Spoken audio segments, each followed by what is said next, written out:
Ο Κύριος είναι ο ποιμήν μου, δεν θέλω στολιθεί ουδενός. Εις βοσκάς χλωεράς με ανέπαυσε, εις ύδατα αναπαύσεως με οδήγησε. Ενόρθωσε την ψυχή μου, με οδήγησε διατρίγων δικαιοσύνης, ένεκεν του ονόματος αυτού. Και εν κοιλάδης πιάς θανάτου εάν περιπατήσω, δεν θέλω φοβηθεί κακόν, διότι εσύ είσαι μετεμού. Η ράφτος σου και η βακτηρία σου αύτε με παρηγορούσι. Η τίμασα σε μπροστέν μου τράπεζαν απέναντι των εχθρών μου. Ήλυψας εν ελαίο την κεφαλή μου. Το ποτήριόν μου υπερχιλίζει. Βεβαίως, χάρις και έλεος θέλουσι με ακολουθεί πάσα στα ημέρας της ζωής μου και θέλω κατοικεί εν το οίκο του Κυρίου εις μακρότητα ημερών. Αμήν. Αδελφοί, ίσως, για να μην πω ο πιο γνωστός, θα πω ότι είναι ένας από τους γνωστότερους ψαλμούς και ένα από τα γνωστότερα κομμάτια του Λόγου του Θεού. Όμως, αγαπητοί αδελφοί, το θέμα δεν είναι να διαβάζουμε ένα γνωστό ψαλμό. Το θέμα μας είναι αυτός ο ψαλμός να γίνει μια καθημερινότητα στη ζωή μας. Είναι πάρα πολύ σοβαρό ο ψαλμός αυτός, σαν Λόγος Θεού, να γίνει βίωμα καθημερινό στη ζωή μου και στη ζωή σου.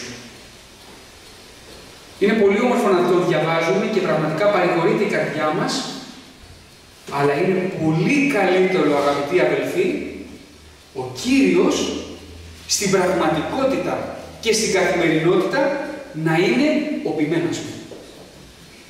Και σήμερα, αγαπητοί αδελφοί, θα δούμε τι σημαίνει να είναι ποιμένας μου ο Χριστός.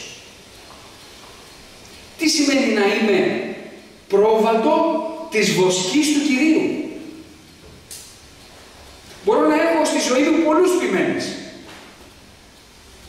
Μπορεί να έχω στη ζωή μου πολλούς ηγέτες. Μπορώ να διαβάζω πολλά βιβλία και να λέω πω τι ωραίος άνθρωπος, πω τι σοβαρός άνθρωπος και τι ωραία που τα λέει και πραγματικά να ακούσω και ακολουθήσω αυτά που γράφει αυτό το βιβλίο, θα πάω πολύ καλά. Αλλά σήμερα όμως, αγαπητοί αδελφοί, θα δούμε τι σημαίνει να είναι ποιμένας μου ο Χριστός. Το να είναι κάποιος ποιμένας μου σημαίνει ότι τον ακολουθώ πιστά. Σημαίνει ότι τον ακολουθώ τυφλά. Σημαίνει ότι παραδίδομαι σε Αυτόν εντελώς. Παραδίδομαι σε Αυτόν εντελώς για την τροφή μου. Παραδίδομαι εντελώς σε Αυτόν για την πόση μου, για το τι θα πιω. Παραδίδομαι τυφλά σε Αυτόν ακούγοντας και υπακούοντας τη φωνή Του. Παραδίδομαι εντελώς σε Αυτόν για κάθε στιγμή της ζωής μου. Κάθε μου ερώτημα δεν το απευθύνω στον εαυτό μου, το απευθύνω στον ποιμένα μου. Κάθε μου απορία δεν την απευθύνω στον εαυτό μου, την απευθύνω στον ποιμένα μου. Κάθε μου προβληματισμό, κάθε μου πρόβλημα, κάθε μου ζήτημα, για κάθε τι που προκύπτει στη ζωή μου, πηγαίνω στον ποιμένα μου. Τα πρόβατα της βοσκής του Κυρίου, αγαπητοί αδελφοί, δεν ακούνε το ένα πρόβατο τη φωνή του διπλανού του. Δεν περιμένει το πρόβατο κοιτάζοντας το άλλο πρόβατο στα μάτια, περιμένοντας να ακούσει πρόσταγμα και παραγγελία. Τα πρόβατα της βοσκής έχουν στραμμένα το αυτί τους, τα μάτια τους και όλη τους την προσοχή στον ποιμένα και στη ράφη. Όπου ο ποιμένας τους θα οδηγήσει, εκεί υπάρχει ασφάλεια. Έχουν εκπαιδεύσει τον εαυτό τους εις το να ακούν τη φωνή του ποιμένα. Δεν έχουν εκπαιδεύσει τον εαυτό τους εις το να ακούνε το τι συμβαίνει γύρω τους. Δεν λέει το πρόβατο στο άλλο, για πες μου τι να κάνουμε τώρα. Πού να πάμε, από εδώ ή από εκεί. Αλλά και τα δύο πρόβατα και όλη η βοσκή και όλο το ποίμνιο, το κοπάδι αν θέλετε, περιμένει το πρόσταγμα του ποιμένα. Ο αδελφός ο Βαγγέλης τα ξέρει καλά αυτά. Μου έχει πει πολλές φορές για τα 368 εκεί πρόβατα που είχε πάνω στο βουνό και το πόσο αφιερωμένα είναι τα ζωντανά εις το βοσκό τους. Αγαπητοί αδελφοί, κατά τον ίδιο τρόπο και εμείς σήμερα είμαστε μία πίμνη του Ιησού Χριστού. Είμαστε πρόβατα που δεν περιμένουμε να ακούσουμε ο ένας τον άλλον, αλλά περιμένουμε να ακούσουμε τη φωνή από ψηλά. Περιμένουμε το κάλεσμα του Κυρίου. Περιμένουμε να δούμε τον Κύριο, τον ποιμένα μας, να μας οδηγεί με τη ράβδο Του, που είναι ο Λόγος του Θεού. Και αυτός που εμπιστεύεται τον Κύριο εντελώς σαν ποιμένα, δεν θα απογοητευτεί. Ο Δαβίδ μας λέγει «Εις βοσκάς χλωεράς με ανέπαυσε, εις ύδατα αναπαύσεως με οδήγησε». Η μόνη ασφαλή στροφή, αδελφοί αγαπητοί, είναι στο Λόγο του Θεού. Το μόνο ασφαλές είδωρ είναι διαπνεύματος Αγίου. Ο άνθρωπος δεν μπορεί να χορτάσει με τίποτε άλλο παρά μόνο με τη βοσκή που δίνει ο Κύριος μέσα από το Λόγο. Ο άνθρωπος δεν μπορεί να ξεδιψάσει με τίποτε άλλο παρά μόνο με τα ύδατα τα ζωντανά που βγαίνουν μέσα από την κοιλιά του. Διαπνεύματος Αγίου. Δεν υπάρχει τίποτε άλλο, αδελφοί. Ο άνθρωπος που δεν έχει μάθει να τρώγει από τη βοσκή του Θεού και δεν έχει μάθει να πίνει από το νερό των ζώων του Πνεύματος του Αγίου, θα ψάχνει να ξεδιψάσει με νερά που δίνει ο κόσμος και όπως είπε ο Κύριος μας ο Ιησούς Χριστός στη Σαμαρίτιδα, όποιος πιει από το είδωρ του πηγαδιού αυτού θα διψάσει πάλι και πάλι και πάλι και θα έχει πάντοτε την ανάγκη να ρίχνει ένα κουβά και να μαζεύει ένα νερό μέσα από ένα πηγάδι. Ενώ όποιος πιει από το νερό το οποίο εγώ δίδω εις αυτόν, δεν θα διψάσει εις τον αιώνα. Εις τον αιώνα. Υπόσχεση που κανείς άλλος δεν μπορεί να τη δώσει, αδελφοί. Ποιος μπορεί να πει σήμερα ότι εγώ θα σε χορταίνω και θα σε ξεδιψάω και δεν θα πεινάσεις ποτέ και δεν θα διψάσεις ποτέ. Σαν να σου λέει, παιδί μου, κοντά μου δεν θα έχεις έλλειψη καμία. Ενόρθωσε την ψυχή μου. Ποιος μπορεί να πει με παρησία ότι εγώ μπορώ να ανορθώσω την ψυχή κάποιου και να μην πέσει ποτέ. Μόνο ο Κύριος έχει αυτή τη δυνατότητα, αγαπητοί αδελφοί. Και σήμερα, αδελφοί αγαπητοί, το Πνεύμα το Άγιο αγωνίζεται να μας πείσει ότι μόνο στην παρουσία του Θεού θα ανορθώσεις την ψυχή σου την πεσμένη. Αν αισθάνομαι σήμερα τον εαυτό μου πεσμένο, να πάω στο Χριστό. Αν αισθάνομαι τον εαυτό μου ότι δεν μπορεί να στηριχθεί, ότι δεν έχω δυνάμεις, οι δυνάμεις μου με εγκατέλειψαν και ότι δεν υπάρχει μέλλον πουθενά, ότι έχω μείνει μόνος, ότι έχω μείνει αδύναμος, ταλέπορος, να πάω στον ποιμένα μου που είναι ο Χριστός. Να του πω, Κύριε, θέλω να έρθεις και να ανορθώσεις την ψυχή μου. Δεν θέλω να βασίζομαι στα σημεία του κόσμου αυτού. Δεν θέλω να πηγαίνω από εδώ και από εκεί. Δεν θέλω να είμαι σαν ένα φιλαράκι που πάω όπως με πάει ο αέρας. Θέλω να μάθω να χτίζω βάσεις γερές επάνω στο λόγο το δικό σου. Και όταν αισθάνομαι αδύναμος, να πιάνομαι από τη ράβδο σου και από τη βακτηρία σου και να έχω παρηγοριά. Κανένας άλλος, αδελφοί, κανένα πρόσωπο, καμία κατάσταση, κανένα γεγονός δεν μπορούν να παρηγορήσουν την ψυχή του ανθρώπου παρά μόνο ο λόγος του Κυρίου. Να πιάσω το λόγο του Κυρίου και να δεν τον αφήσω ποτέ να φύγει από την καρδιά μου και από το στόμα μου. Όταν ανέλαβε ο Ιησούς του να δει την ηγεσία του λαού Ισραήλ, είχε πάρει πολύ ωραίες βάσεις από το Μωυσή. Αλλά όμως, αγαπητοί αδελφοί, ο Κύριος όταν μίλησε στον Ιησού, του είπε αυτή την καταπληκτική οδηγία. Δεν θέλει να απομακρυνθεί τούτο το βιβλίο του νόμου από του στόματός σου, αλλά εν αυτό θέλεις μελετά ημέρα και νύχτα, δια να προσέχεις να κάνεις κατά πάντα όσα είναι γεγραμμένα εν αυτό, διότι τότε θέλεις ευωδούσε εις συνοδόν σου και τότε θέλεις φέρεστε με τα συνέσεως. Δεν σε προστάζω εγώ. Ίσχυε και ανδρίζου, μη φοβηθείς, μη δεν τριγάσεις, διότι είναι μετά σου Κύριος, ο Θεός σου, όπου αν υπάγεις. Δεν του είπε, κάνει ό,τι έχει μπροστά σου. Δεν του είπε, όταν βρίσκεσαι σε σταυροδρόμι, εμπιστεύσου το ενστικτό σου. Δεν του είπε, έχεις μάθει καλά από το Μωυσή, ανάβα και ποδού. Όχι. Όταν ο άνθρωπος θέλει να είναι σε ασφάλεια, το μόνο πράγμα που μπορεί να κάνει, αγαπητοί αδελφοί, είναι να εμπιστευτεί το Λόγο του Θεού. Μην κάνεις βήμα αν πρώτα δεν πάρεις οδηγία από τον Θεό σε τίποτα στη ζωή σου. Και θα δούμε μετά από την Καινή Διαθήκη πόσο σοβαρό είναι πριν κάνω το οτιδήποτε στη ζωή μου να έχω οδηγία Πνεύματος Αγίου. Μα για όλα. Μα και για αυτά που νομίζω ότι ξέρω.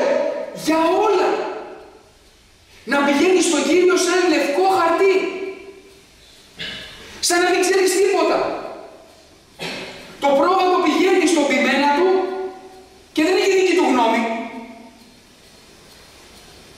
Δεν λέει, ξέρεις, σήμερα καλέ μου ποιμένα, μήπως πρέπει να πάμε να φάμε στον άλλο τον λόφο. Μήπως πρέπει να μας πας και από εκεί λίγο, το βλέπω πολύ ωραία. Θυμάστε το Λότ. Όταν ξεσηκώθηκε ο Αβραάμ και ξεχώρισε, ανέβηκαν και δύο εκεί πάνω στο λόφο και σκεφτόντουσαν πού να πάει ο ένας και πού να πάει ο άλλος.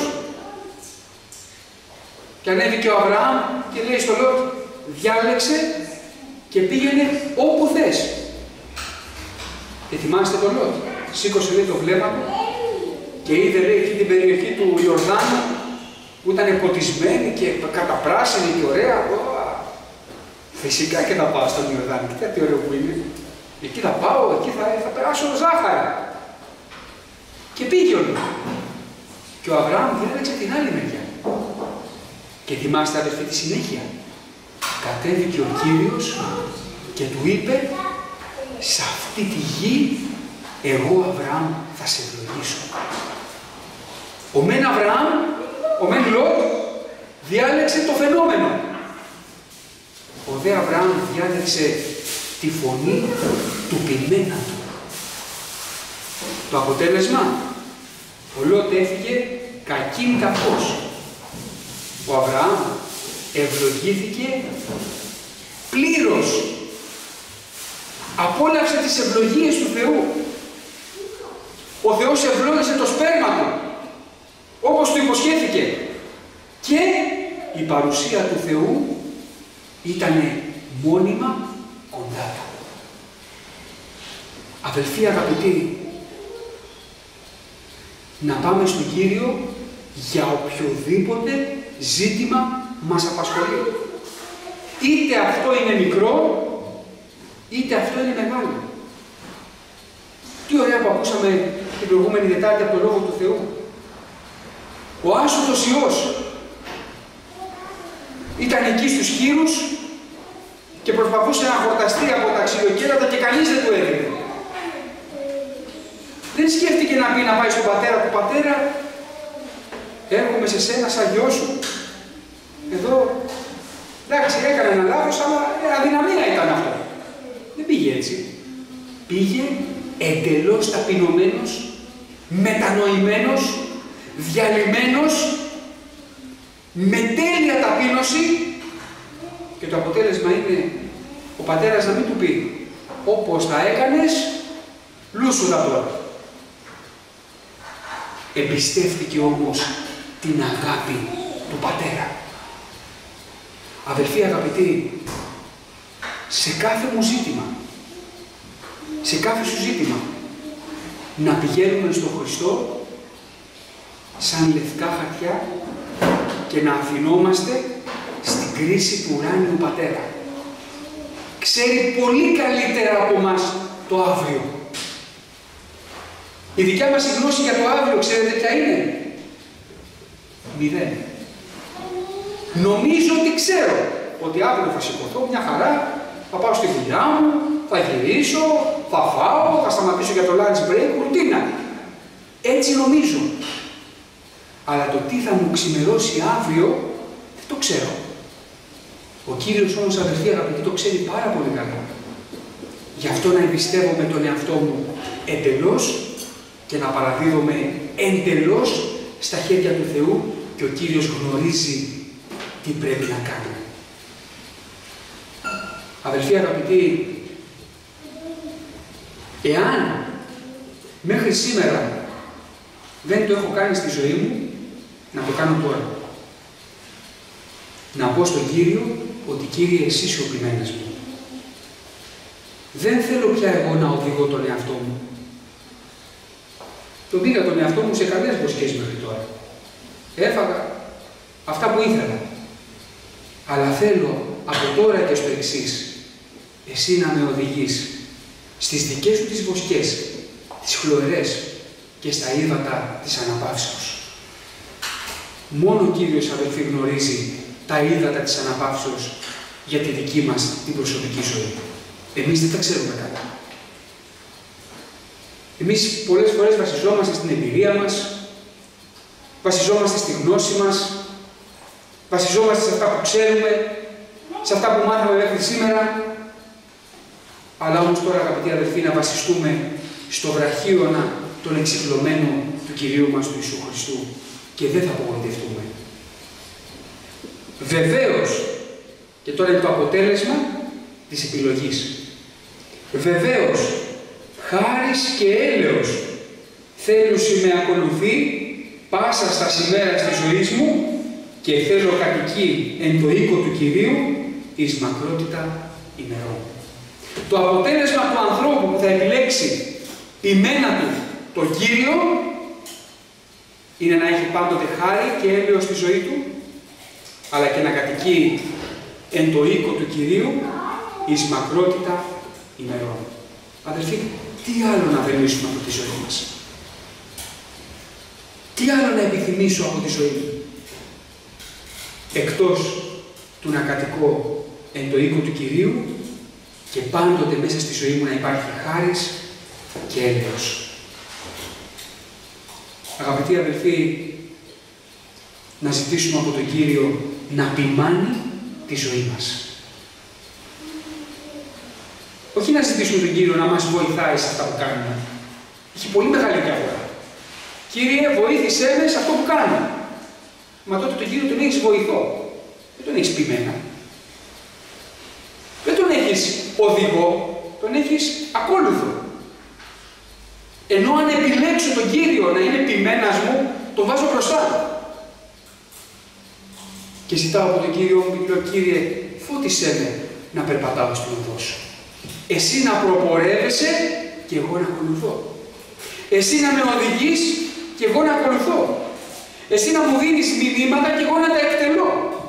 Εσύ να μου δίνεις το λόγο σου και εγώ να τον ακολουθώ. Όχι εγώ να κάνω και εσύ να με βοηθάς. Βόηθα με, Κύριε, να τα κάνω καλά. Δεν είναι ποιμένας μου ο Χριστός, είναι βοηθός μου. Αλλά τώρα, αγαπητοί αδελφοί, εμείς να γίνουμε βοηθοί του Κυρίου στο έργο αυτό. Ό,τι ο Κύριος κάνει και εμείς να ακολουθούμε. Ό,τι ο Κύριος μας οδηγεί να το εκτελούμε ακριβώς.